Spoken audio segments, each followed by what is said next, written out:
Hey listeners, this is Let Me Know How It Is, a podcast about all things geek. We're spotlighting the Michael Cera movie, Scott Pilgrim vs. the World. If you're new to the show, thanks for coming. Please subscribe so you never miss an episode. And remember, if you have an idea for a topic you'd like to hear on Let Me Know How It Is, go ahead and leave it in the comment section. We might use it. And now, on with the show.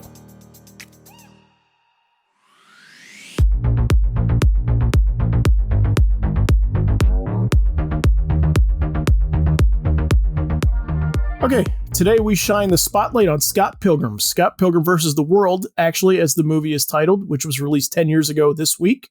I'm Zach Slater. I'm Frank Melman. I'm Tommy Smithereens. I'm Clifton.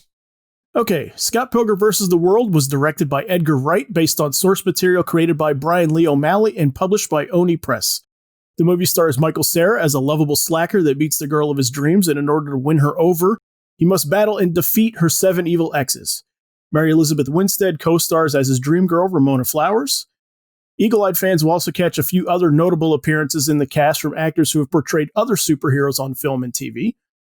Despite the film's pedigree, this movie was not a monster hit, actually. Scott Pilgrim grossed $48.1 million off of an $85 million budget. But in spite of its disappointing performance at the box office, this film has gained cult movie status as more and more people discovered over the years.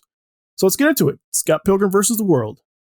All right, we timed this episode to coincide with the movie's 10th anniversary. It also happens to closely coincide with the 10th anniversary of the conclusion of the graphic novel series. Volume 6 came out in, I think it was July, about a month earlier than the movie of 10 years ago. And so we're going to be focusing on the movie, but we will, bring up the comic and the graphic novel and the original source material here and there as a cross-reference to the other stuff we're talking about. Just to go into a little bit of the origin, the comic book series or the graphic novel series was first published in 2004, the first volume being Scott Pilgrim's Precious Little Life. Story and art by Brian Lee O'Malley, based loosely on people he knew and life situation of his at the time. And it was by the second volume of the series was when it got optioned to become a movie. So he finished the rest of the series while the movie was finishing production concurrently, which is an interesting thing to compare where the similarities are, because early on in the movie, it's like panel for panel out of the comic almost. But then as it gets into the material that he had only provided them an outline with and was working on himself while they were in production, what's covered in the later volumes, it starts to be a little bit different. Yeah, I remember hearing an interview with him, and he had kind of an interesting way of looking at it, where he saw the movie as like the first half of the movie is a second draft of his work, and they did stuff in the first half that he liked better than the stuff he put out in the book. Right. But then he's like the second half of the movie, because they were just going off of his notes, he was like, it's like his work is almost like a weird second draft of the movie in some ways. Yeah, there were things they came up with for the later parts of the movie that he was like, oh, I like that. I'm putting that in my book. Right. Yeah, no, it's a truly unique circumstance for that book, I think. I don't know. I mean, there's a ton of books that get optioned early, but I don't know how many have that, like, are, like you said, like, are the book is being produced as a movie is in production at the same time. Right. 2001: A Space Odyssey. But other than that, I can't think of many. Ninja Turtles, I guess. The first Ninja Turtles, possibly. It might have been. I don't know. We gotta look into that. Right. Anyway, I mean, so what gets me about this movie is like right from the first frame, the Universal logo is like this pixelated video game, right. Like 8-bit sounding music, and it's like I just think that the tone is set right from the first frame, right there, where you're like, okay, I know this is gonna be a fun ride. I've seen a joke recently on Twitter that references like when they play around with that studio logo, the movie's going to be crazy. Right. It does set the tone. I mean, it definitely lets you know like what you're in for, because it goes from that pretty soon into there's a little scene where we're introduced to Scott and his friends and Knives Chow and the situation that Scott's dating a high schooler. And then it goes into the opening credits of the movie with the music by Beck. And definitely it goes from like the opening credits with like the video game Universal logo to like this really abstract kind of opening credits scene where after you're not in a normal real world. Right. Yeah, I mean, it's the one thing I neglected to kind of point out as we were doing the intros and everything like that. Like, this movie does have a very heavy video game influence to it, which I think is very, very cool, and it's something I appreciate of the movie. But it's not what I remember this movie for. Right. Weirdly as it sounds, this movie's got a ton of heart, I think, and I just love that this movie. The entire idea appears to be motivated by that point in your 20s when you're starting a new relationship and you're kind of comparing yourself to the exes that this new person that you're dating has had, right? And you're sort of like, am I cooler than this person? Am I not cooler than this person? Right? You know what I mean? Like, I have similar qualities to that guy. Does that mean this relationship is doomed to fail? Right? You know what I mean? Right. Like, I just think the whole movie is that dynamic is the whole movie to me. Yeah, and I've read some notes where he discussed the autobiographical aspects of his life was that he had moved back to Toronto at that point in his early 20s and was dating an American girl, and that he just became kind of fixated on just the idea of her past relationships as he was forming this new relationship with her. So he's definitely said that was a draw. The video games are like half of the reference material that he drew into this. Games he talks about growing up on, like old classic Nintendo stuff, particularly River City Ransom, which comes up, which is referenced several times throughout the graphic novel series. And then the Scott Pilgrim video game that they put out around the time of the movie itself was heavily inspired by River City Ransom. And then the other half of his influence is Japanese manga and anime. And I've seen him, I believe it was on Twitter, specifically reference a manga series that was turned into an anime series called Nana, which is about a couple of girls in their early 20s moving to Tokyo. And one of them is in a band. And basically it's kind of about like these young adults starting out in this music scene in Tokyo. It's very soap opera-ish. Gets into like their love lives, just their friendship relationship as they grow and change throughout, adapting to the city. So those were his big influences, and not as excellent. So I recommend that one too. I've seen all of the anime series so far. It's got great music too. Just like Scott Pilgrim movie, it's got great music. Yeah, my sons keep recommending that to me with a bunch of other sad ones.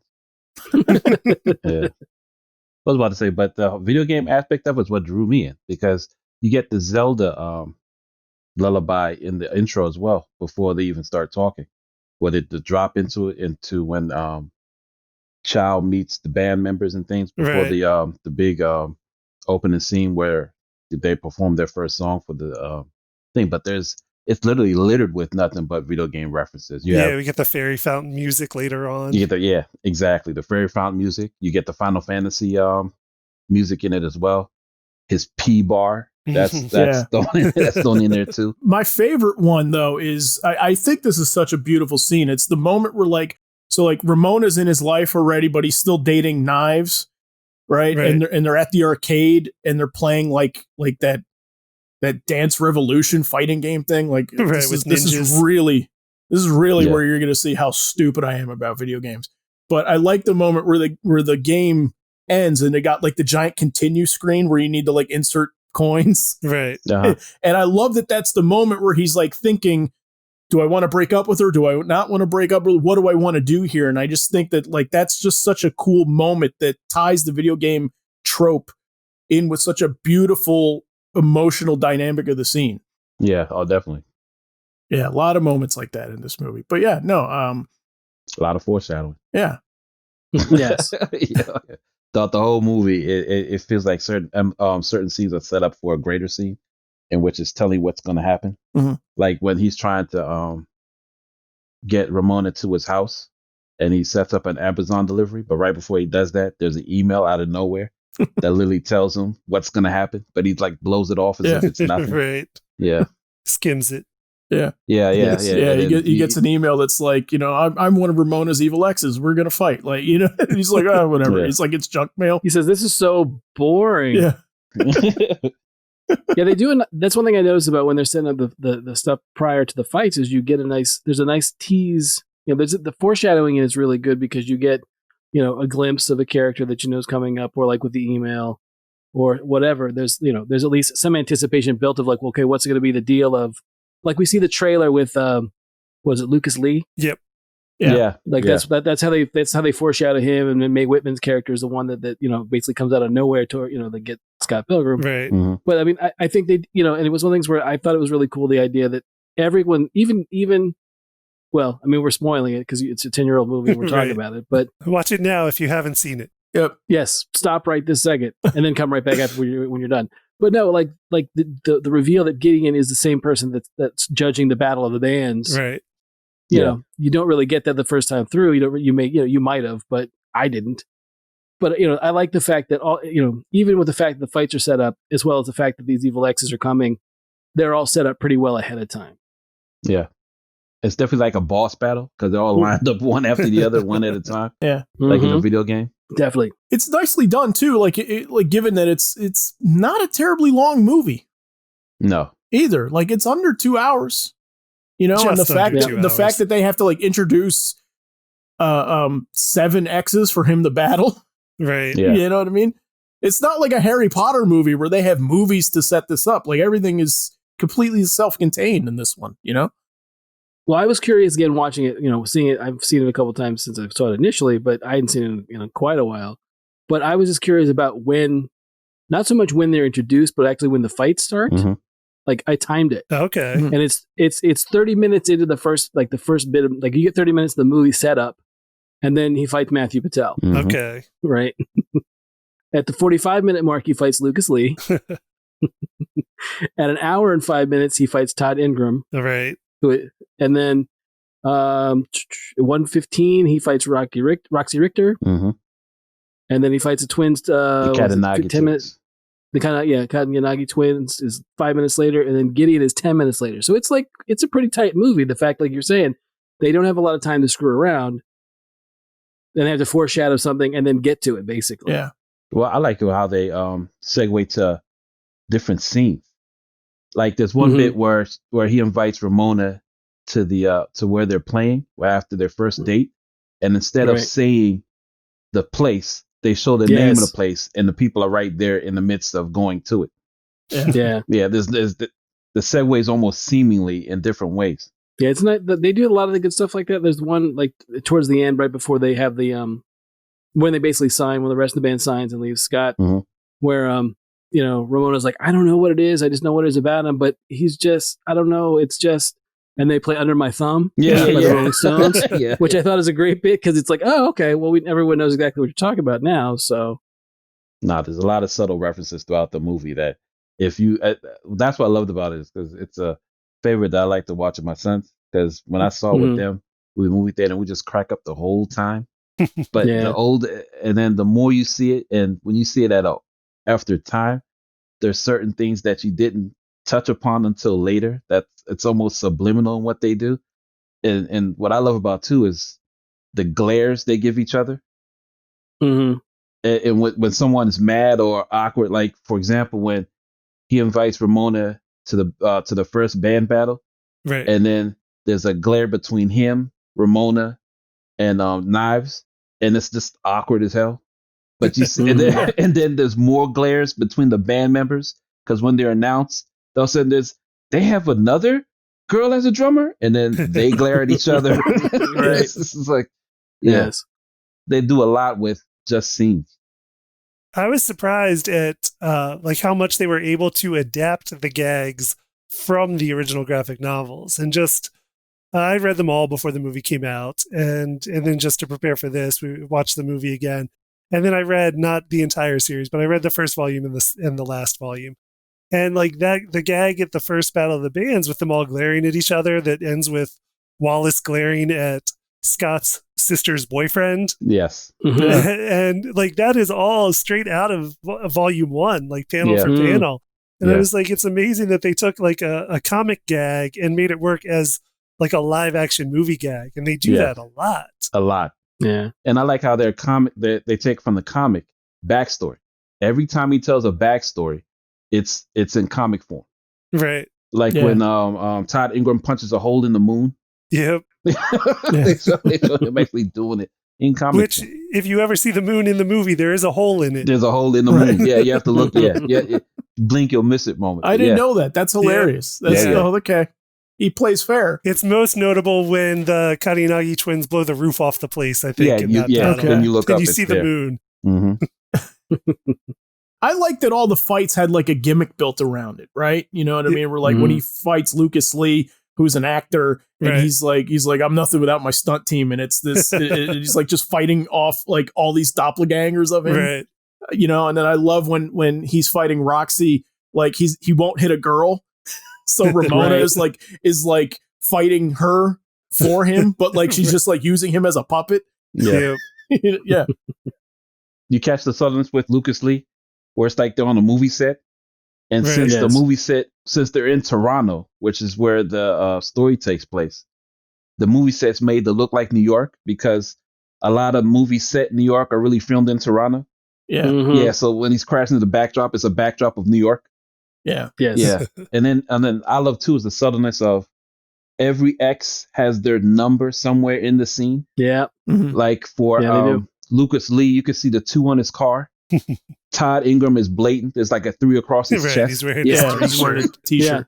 Yeah. Those are my 2 favorite fights in the whole movie, though, and I think that like in the Lucas Lee one is the one that Brian Lee O'Malley was talking about in the books, where he was saying like at the time he wrote it, he was like really big into like anticlimactic stuff and everything, and he's like that's why that fight in the book is like, you know, they're eating like carrot sticks and stuff like that. You know what I mean?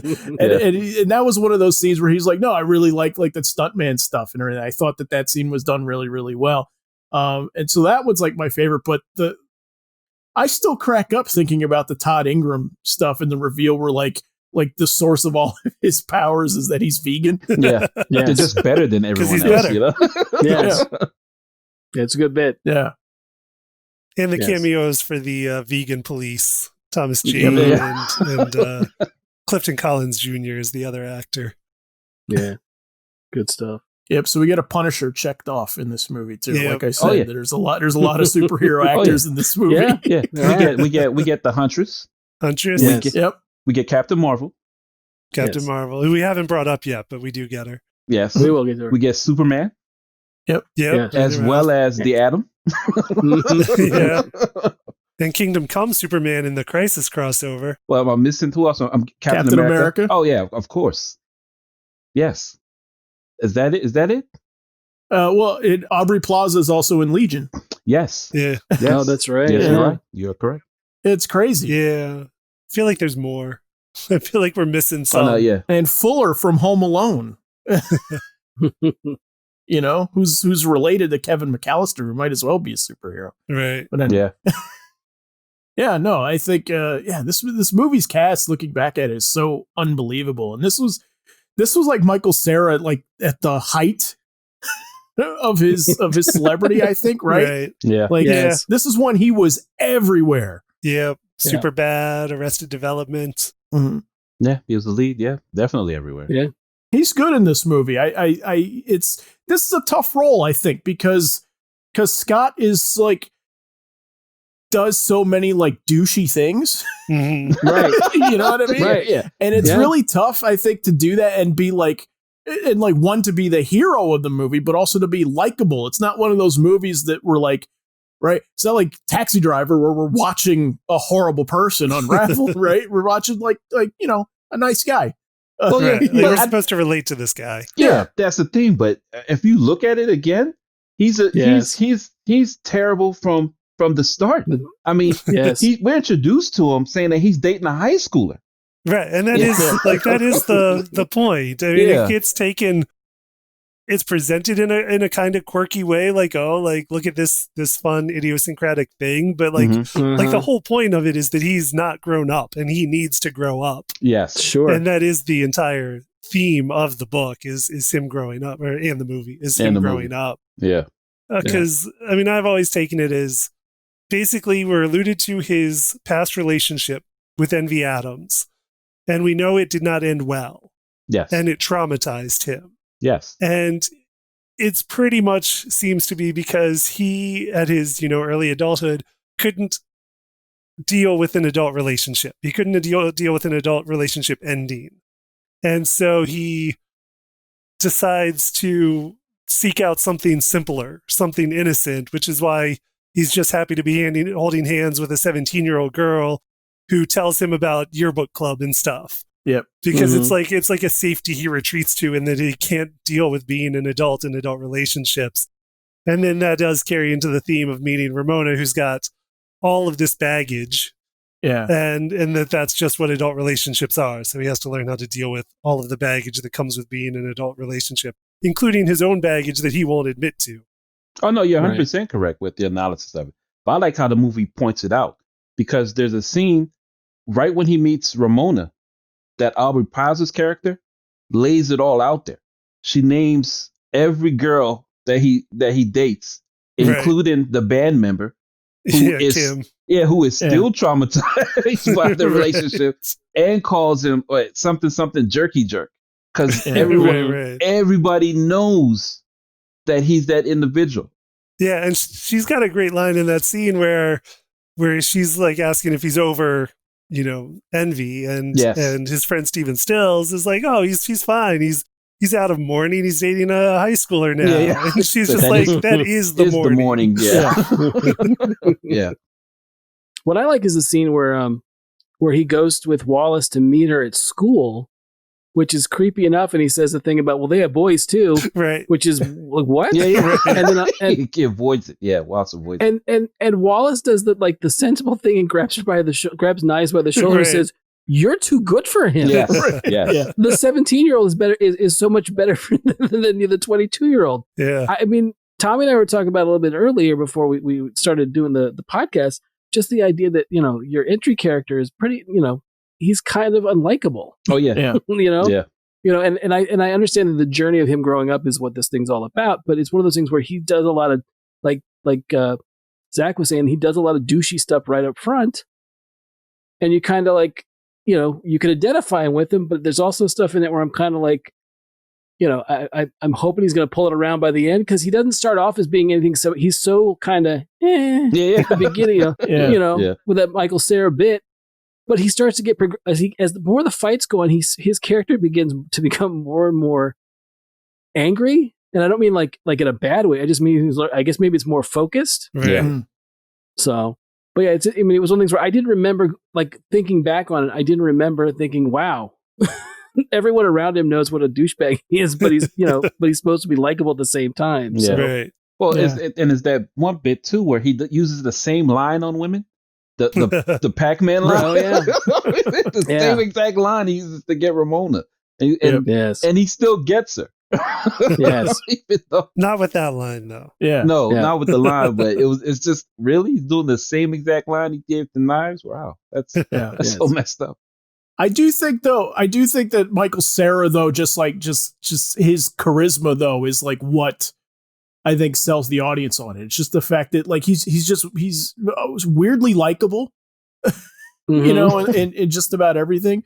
And so this is the thing about it though, that because I saw the movie first and then I read the first 2 or 3 books. I can't quite remember. I didn't finish the whole series, right? But after I read the books, I remember thinking I kind of read Scott a little differently in the books than I do in the movie now, right? Mm-hmm. There's like a nervousness that Scott has in the movie, right? That to me, I don't really see the character that much in the book. Like in the book, I've been trying to think like all week how to say this, and it's like really hard. But he appears to be a little bit more confident in the book, in a sense. Like he's much more like, this is who I am, and I'm great. At the same time, like acknowledging that, he's got faults for sure, right? Mm-hmm. And the other thing too, like to kind of go off what you were saying, Frank, he struck me in the books as somebody that was much more easy to get an angry response out of. Okay. You know what I mean? Like a comedic angry response though. Like he seemed to be much more like emotional. Like maybe that's just me. That may just be how I'm reading it. But well, in the books, it was much more announced that he was a fighter. It's more pronouncedly stated that this is what he does. And it's not as a big shock as when you see him do it with the other exes. Right. When Matthew Patel shows up in the books, they're like, don't they know Scott's the best fighter in the province? Yeah. What? Yeah. Yeah. Oh, Really? Big time. Because that was a question that I had, and I never really. It's one of the things I thought about it before and never done the research or the work. Like, how much of those fight scenes are really Michael Cera? Like, I don't really know. I mean, obviously not all of it because it's it's special effects and we're going to video game. Human beings act like video games. But there are times I'm like, when you're looking at it, it's like, well, it looks like he's doing a lot of it, Right? Yeah. So, and I mean, obviously, if you've ever seen Arrested Development or this or anything else with Michael Cera, the first thing that doesn't jump into your mind is action sequence. yeah. But maybe as as many what's it called stunt guys doubles. like Chris Evans, because he had like 9 in that one scene Possibly. alone. Sure, possibly. But that was a question. Does anyone know? Anyone have any idea? No, I don't know. I actually haven't watched too much like making of stuff on it. Yeah. Okay. But I would be curious. Because again, I was thinking of, I started thinking when I thought about this question a little further, I kept thinking about Edgar Wright movies in particular. Right. And again, most of Edgar Wright's characters aren't necessarily like matinee idol looking characters. Yeah. You got your Shaun of the Deads, you got your characters from Hot Fuzz, or Right. what's another one I'm thinking of? World's End, which is all of his regular cast of characters. Mm-hmm. Yeah, the Cornetto trilogy stuff. So yeah, none of those guys are, they do something, Hot Fuzz is a little more. I mean, I could argue the same thing for Shaun of the Dead, but there's not a lot of traditional quote unquote action in them. Yeah. Not until you get to the car chases in Baby Driver. I forgot about. See, I still haven't seen Baby Driver. Oh, Baby Driver is phenomenal. Yeah, I mean, that's what I've heard. It's a good like carryover from Scott Pilgrim in that they're both like very non-traditional musicals, I would say. Okay. Whereas Scott Pilgrim, you get the music numbers through the band and like music permeates it. In Baby Driver, music also permeates it, but like the car chases kind of become the dance numbers. Yeah, when he plays the is the songs. way I would describe it. But I do recommend Baby Driver.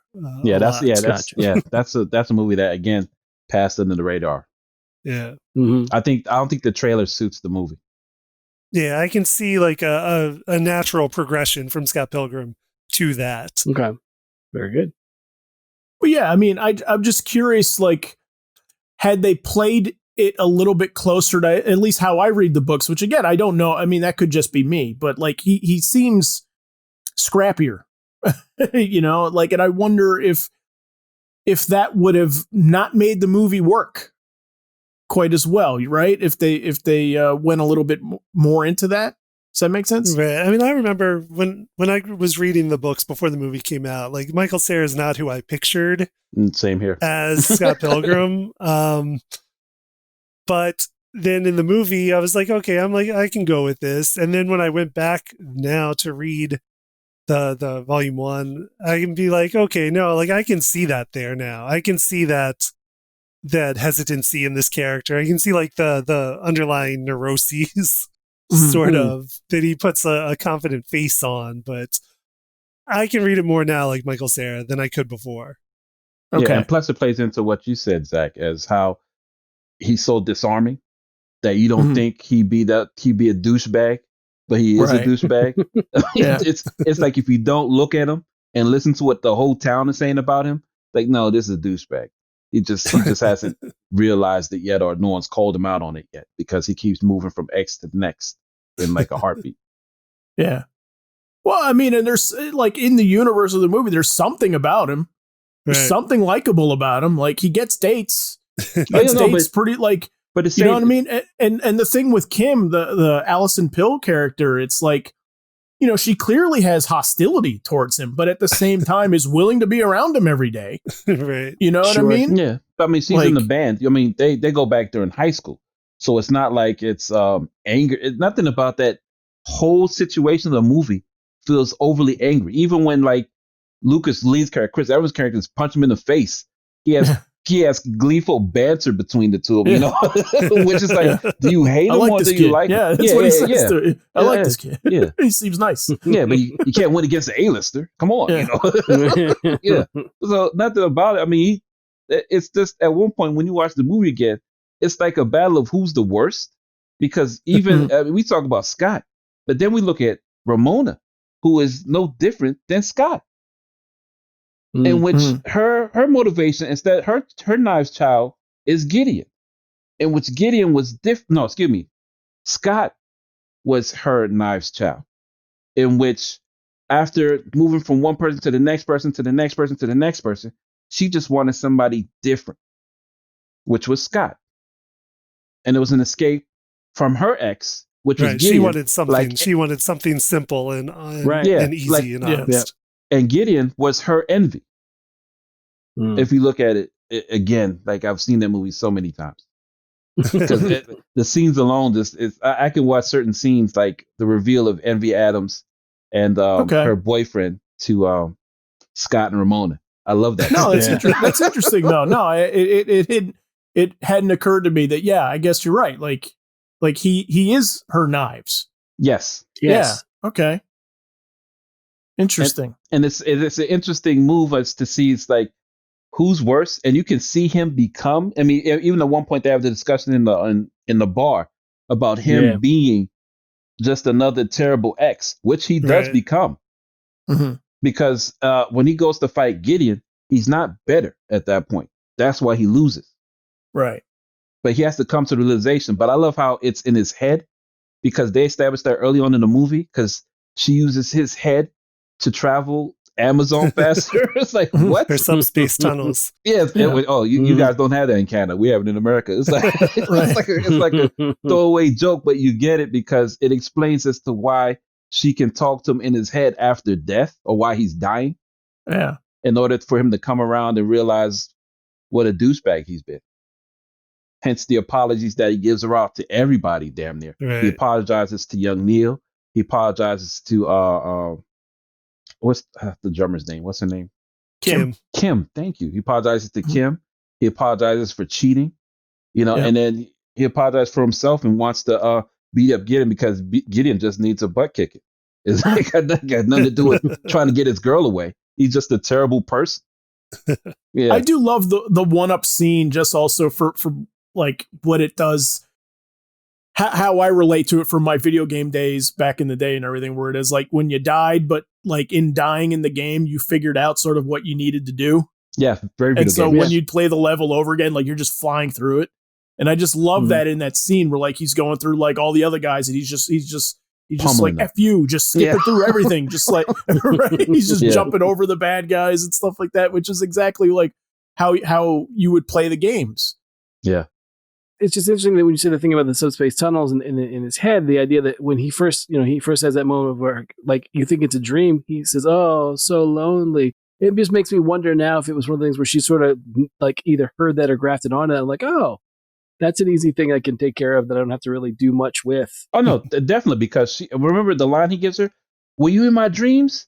That's not, and it's like, no, I was, Here's why. It's like, oh, okay, it's not a line. It's really the thing. Yeah, but no, but again, it just shows how she's a bad person. She grafted onto the most loneliest or downtrodden person in the area, and just capitalize off it.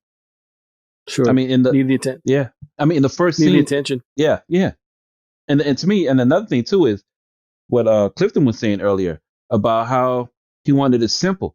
When he deals with Ramona, he almost beds her that same night. True. Yeah. It's a good scene though. It's a sweet scene. Yeah, I like that. Yeah, yeah.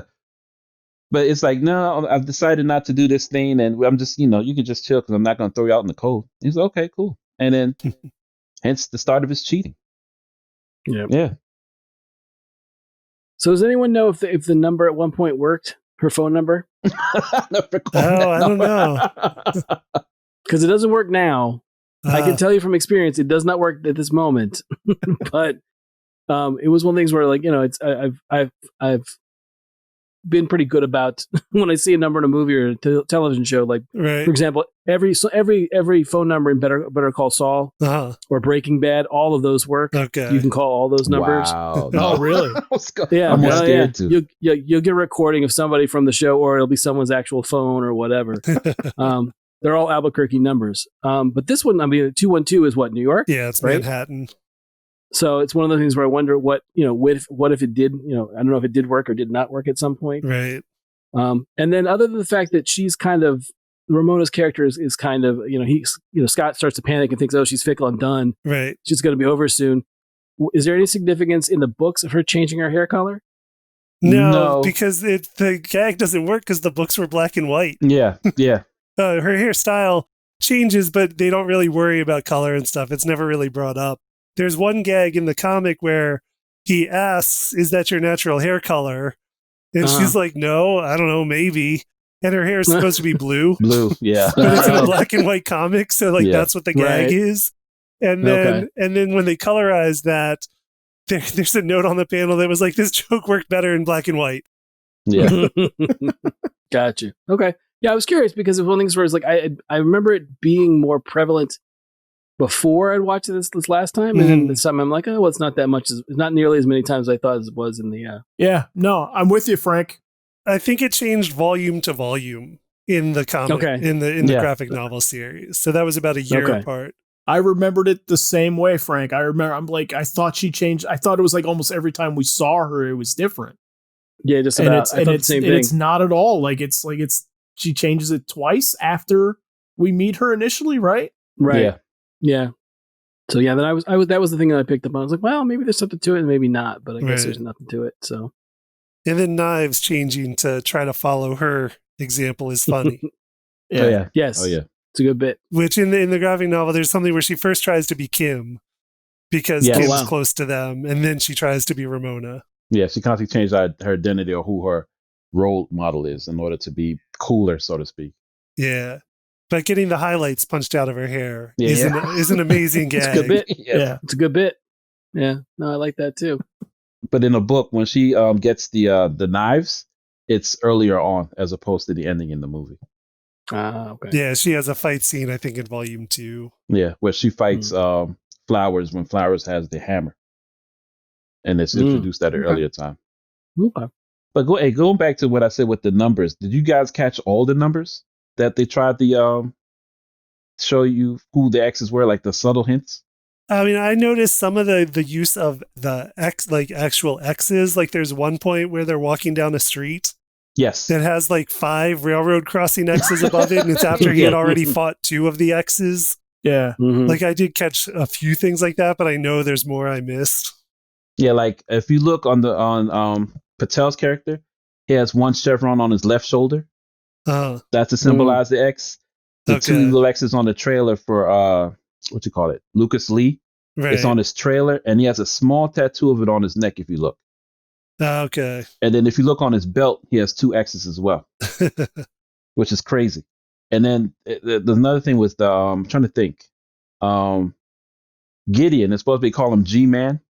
Yeah. It's the 7th letter in the alphabet. I mean, it's like it gets after that starts getting subliminal as far as how they do the X's and things of that nature.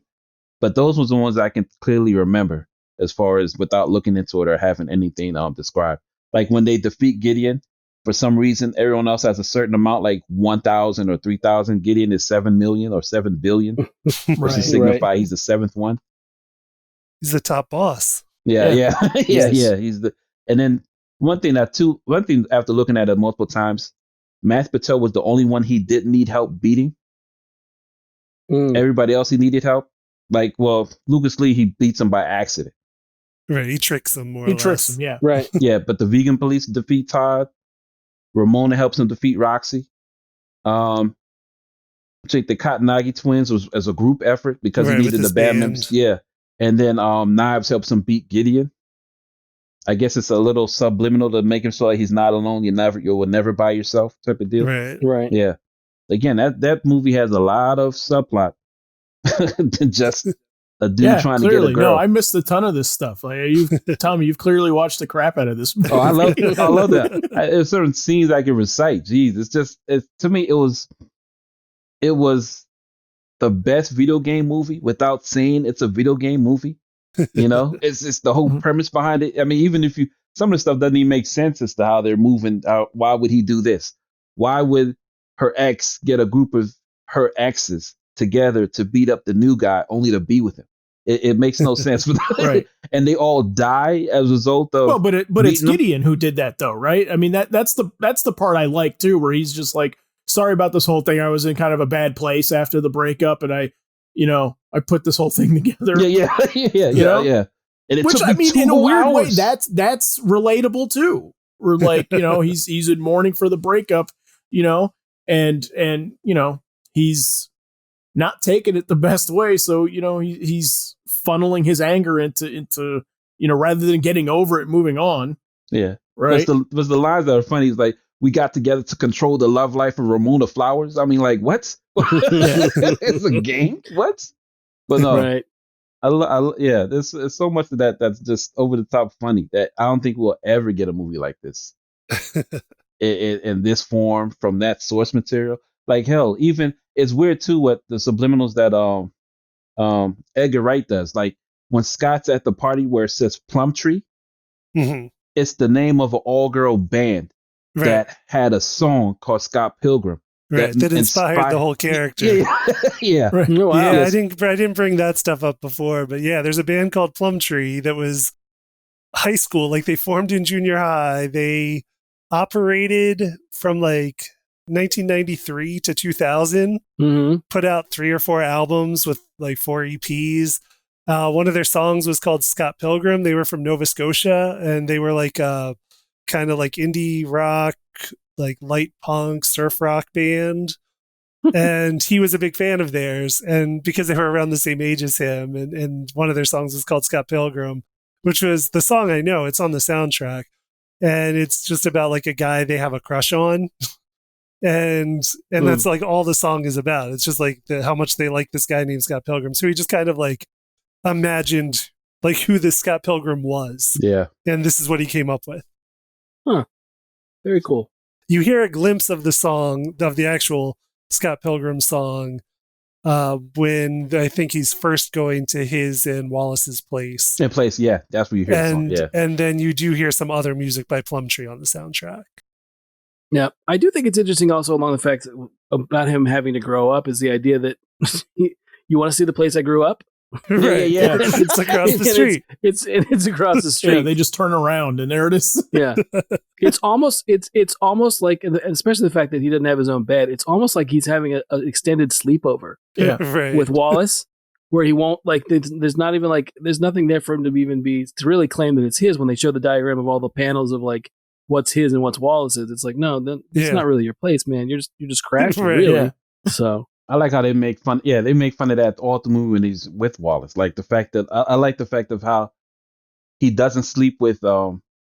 He wakes up from having a nightmare to tell the guys he's sleeping with.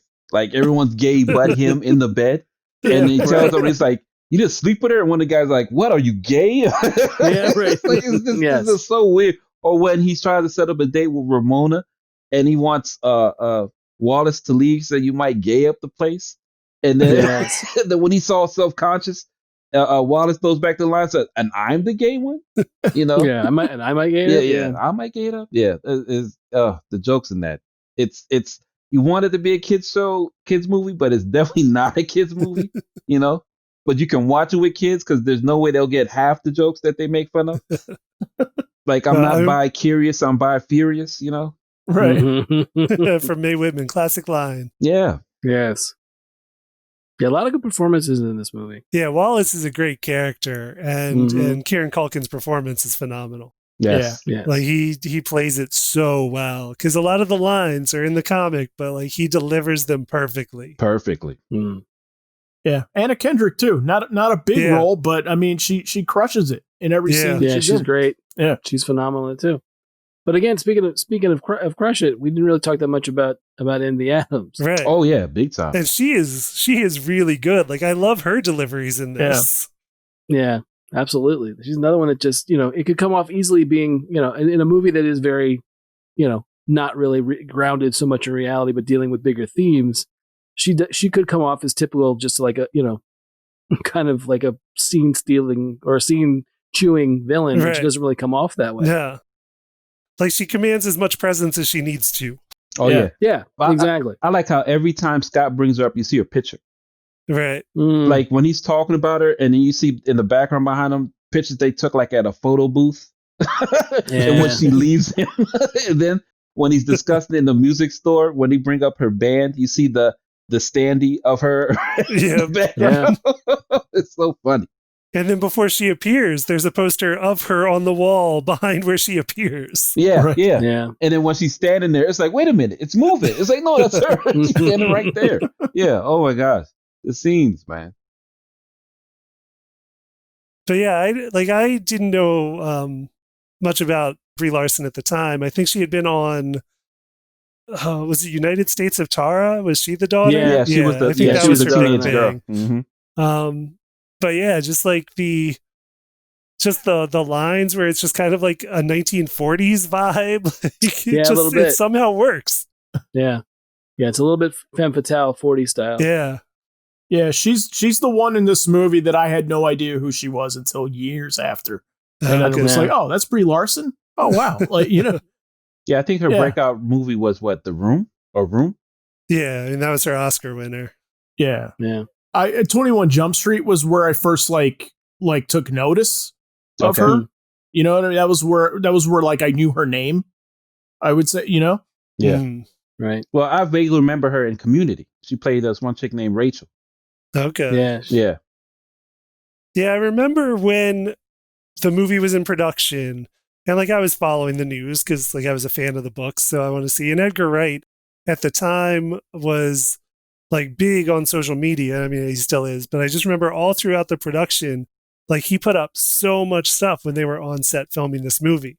And every cast member got like a cast announcement that was basically they would put up a picture of like Brian Lee O'Malley drawing of the character covering half of the actor's face. And that would be like your guess of like, who is that? And who is that? And it was always like, one after another for like every part. I'm like, okay. I'm like, well, there's Chris Evans, who had been in Fantastic Four and other stuff by then.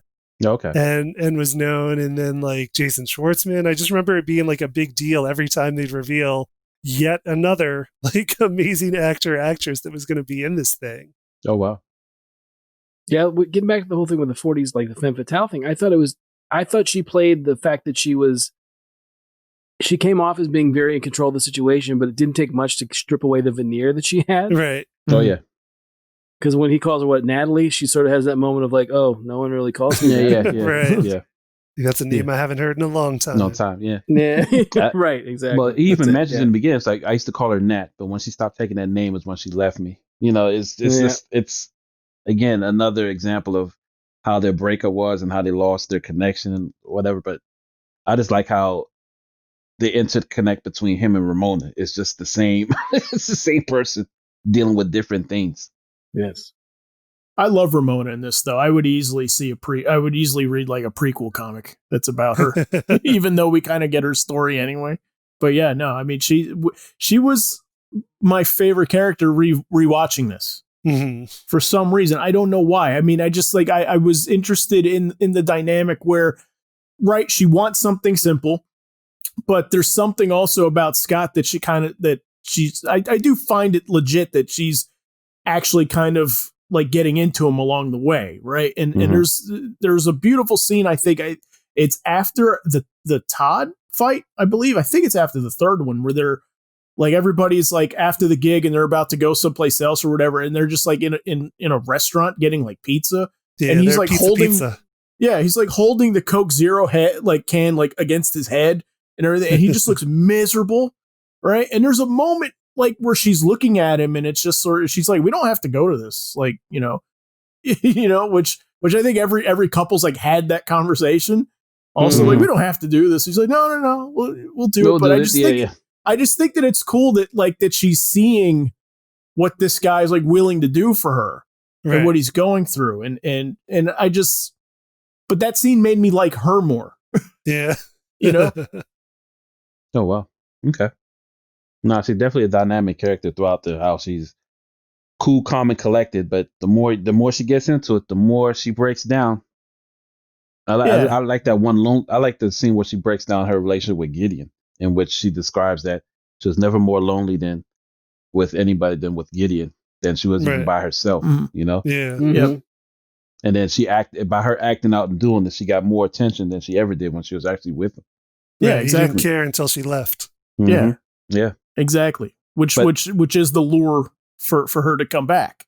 Yeah. I think, right? Yeah. No, it's. I think that there's a lot of subtlety to her performance too, and there's the moment where she goes to his gig to watch him play, and she right, you can see her enjoying and she's like sitting in the balcony, and like there's his sister and Knives is right there and everything. There's a moment where I think where she sees him play, and it cuts like a quick shot of her, and she's like smirking, and I think that's the moment where she's like, okay, like there's something to this guy, and it's the same moment that Knives like kind of goes like huge.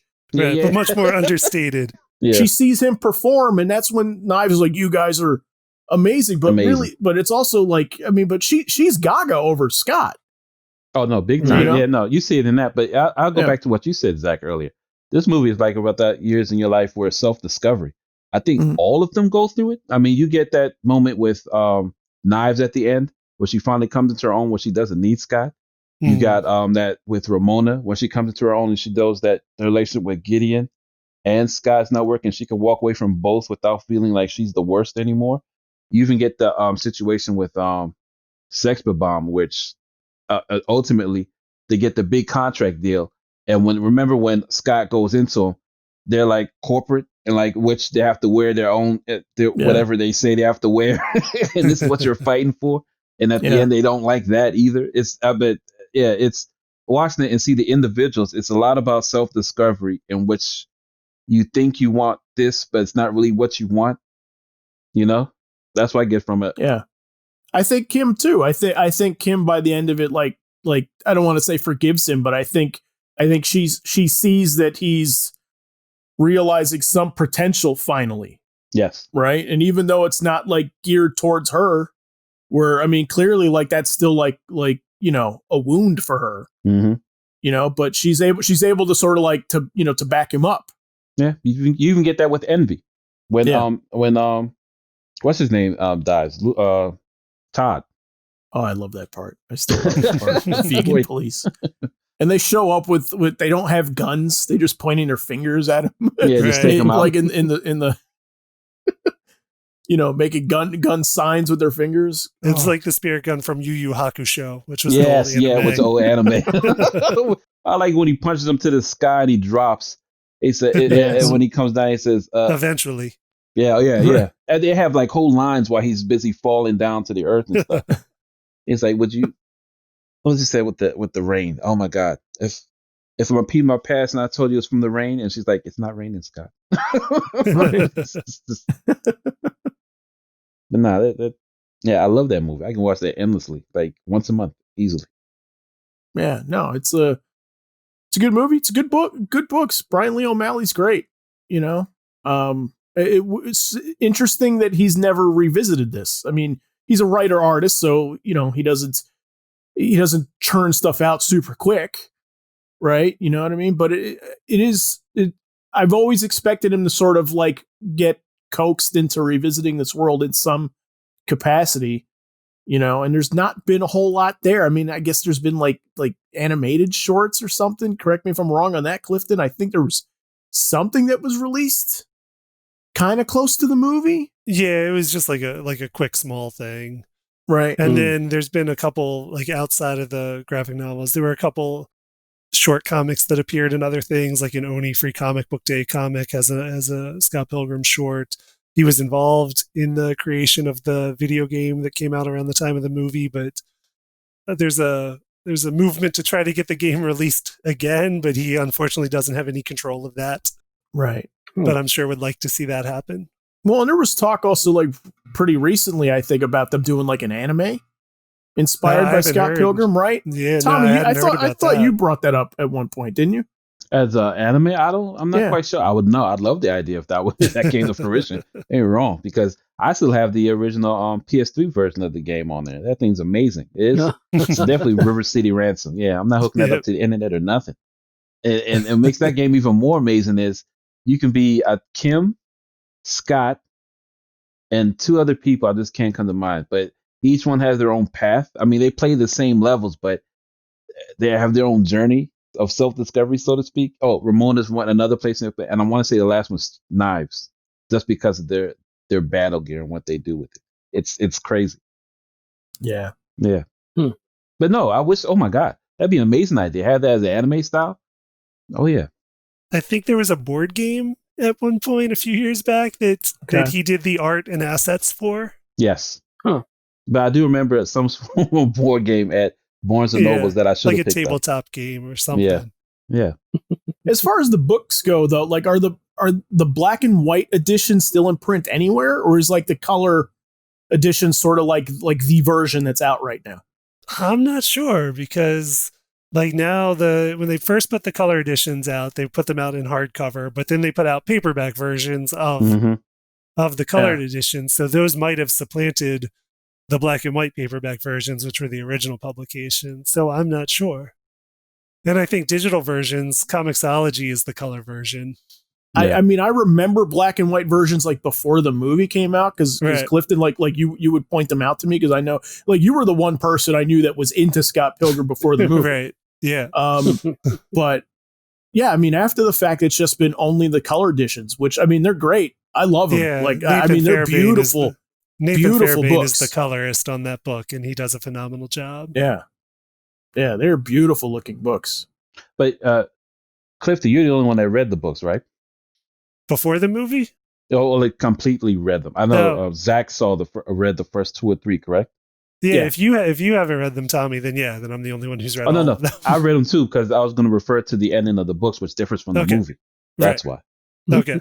Yeah, I've read them. Okay. I do like the mirror match thing in the movie, where it's like, because again, it's another video game trope, right? Mm-hmm. Yep. Where Scorpion's fighting, the mirror Scorpion, who's like slightly shaded darker. The color swap. But I just love the gag to it, where it's like, of course, why wouldn't they get along? They're the same person. Like, they just walk out of there like, all right, let's do brunch sometime.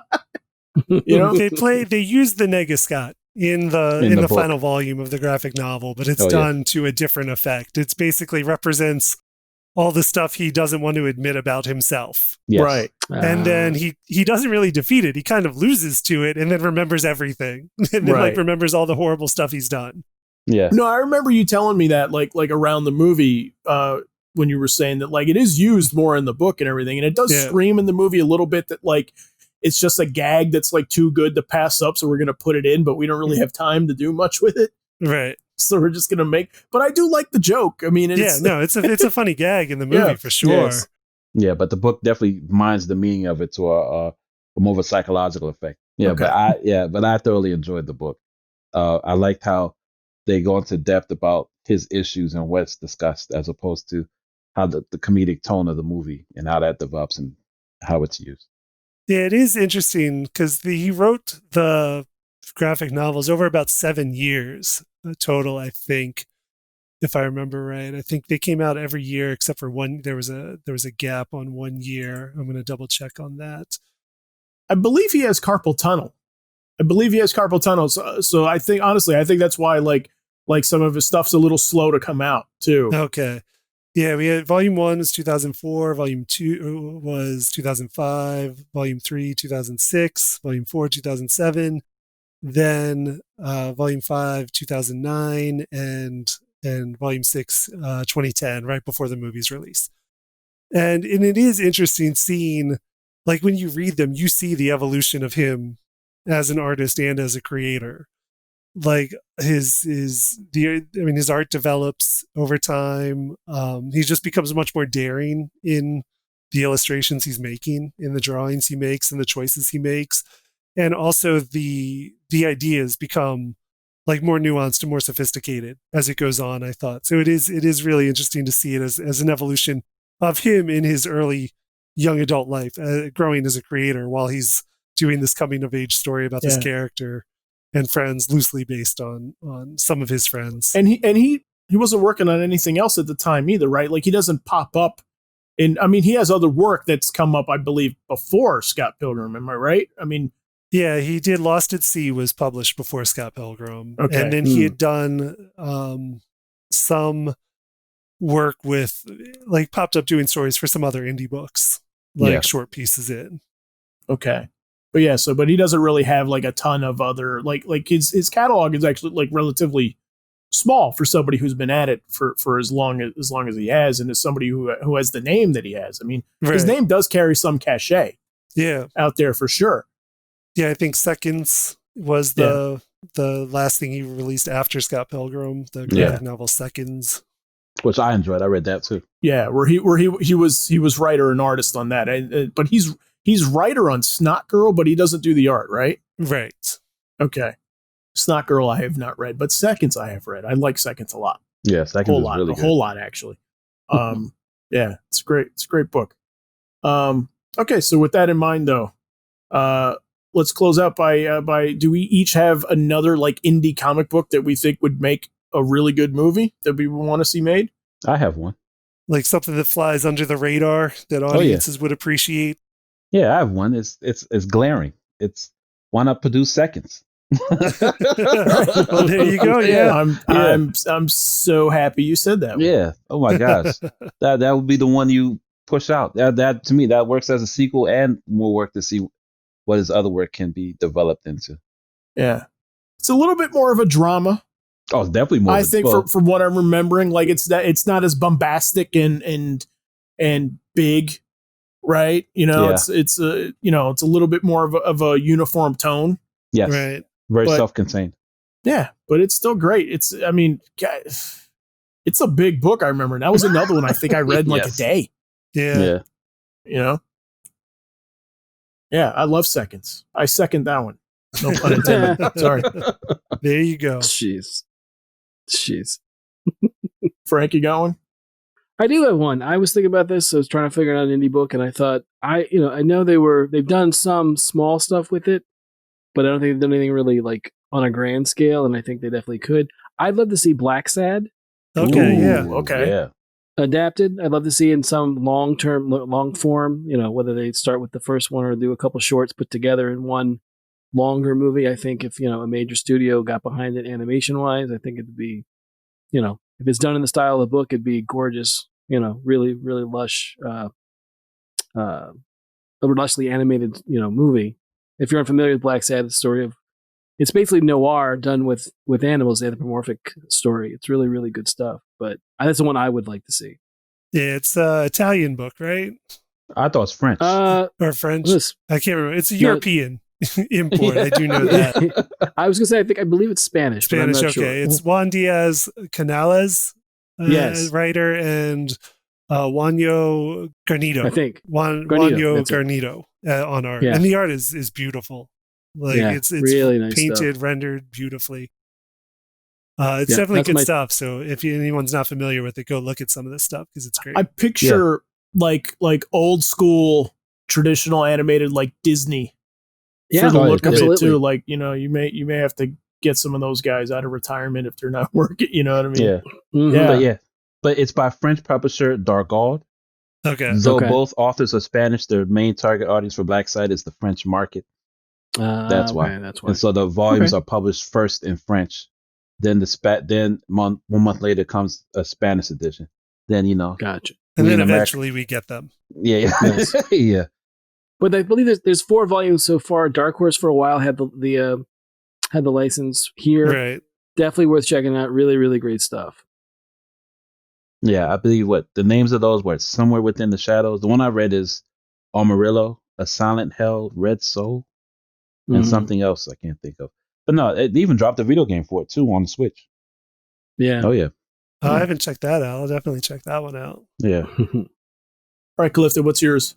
For my pick, I'm jumping in the Wayback Machine. Oh boy. And going not too far back to the 90s. Oh, okay. Good. And I'm going to say they finally need to make something based on Scud, the Disposable Assassin. Sure. Oh, nice. Okay. Yeah. Which it's a indie comic published under the imprint Fireman Press, which was written and drawn by Rob Schrab and Dan Harmon. Oh, really? I didn't know that. Yeah. And it ran from 1994 to 1998 and then was finally completed in 2008 because there were a couple issues that were never published to close it out. And then they put out a big collection of all of them, the entire run of the series from Image Comics in 2008. And in that included some of the lost issues that had never run. And it had been optioned. Well, first of all, I'll describe what it is. The premise of it is that it takes place in a future world where you can get a robot assassin out of a vending machine and just assign it somebody to kill. And then once it goes and kills its target, then it self-destructs because its job is done. And we follow Scud, which is one of these robots, assassins out of a vending machine, who, before he terminates his target, sees his self-destruct warning on his back and realizes that if he kills this person, then he will die himself. And so he maims his target and then just keeps him on life support just so he won't die, but then has to take other assassin jobs to pay for the life support to keep his first target alive but incapacitated. It's awesome. And that's the premise of it. Yeah. It's a very over-the-top, like cartoonish book, but like tons of fun action scenes. Very funny. It was also published originally black and white. It had like a very MTV liquid television feel to it. For like that's the parallel I always drew to it in my head. Like I for some reason I always associated that and like the visual style of like Ian Flux for some reason, even though they have like nothing to do with each other. Right. It's not as melancholy as Aeon Flux, but it's a little more spastic. What is though, really? But it was optioned early on when Rob Schrab and Dan Harmon, I guess, went out to Hollywood. It was optioned, and then just nothing ever happened once it was picked up. And then the rights have since reverted back to Rob Schrab, and he's been working, in Hollywood. Was involved in the Sarah Silverman Show as a writer, but then he was also a producer on Community. Right. And Monster House, the animated movie, was one of the first scripts he sold when he went to Hollywood, and which is also very good. But once the rights reverted back to him, he has said that he was not going to sell them out again. He's hoping to hold on to it to where he could make the movie himself someday. So hopefully he does. Hopefully he does get that chance, and we do get to see it, because I think it would be a very fun movie to watch.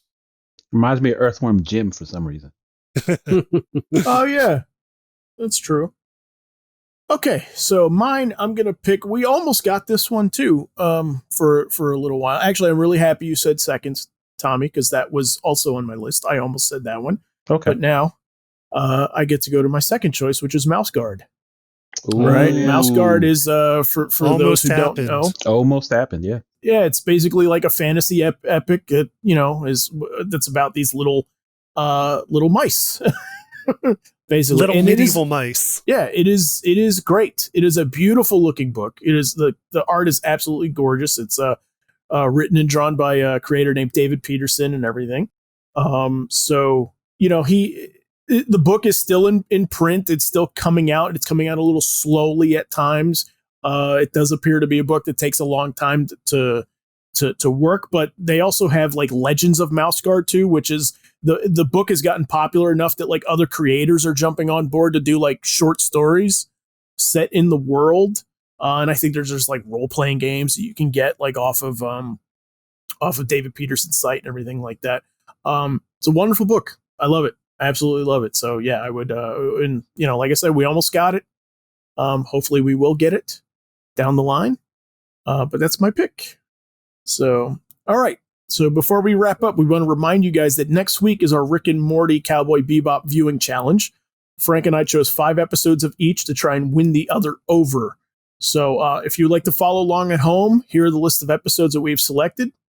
For Rick and Morty, we have from season 1, episode 5, Me Seeks and Destroy. Season 1, episode 6, Rick Potion number 9. Season 1, episode 18, Rixie Minutes. Season 2, episode 1, Rickle in Time. Season 2, episode 4, Total Recall. So that's Rick and Morty. And then from Cowboy Bebop, we have episode 1, Asteroid Blues. Episode 5, Ballad of Fallen Angels. Episode 11, Toys in the Attic. Episode 15, My Funny Valentine.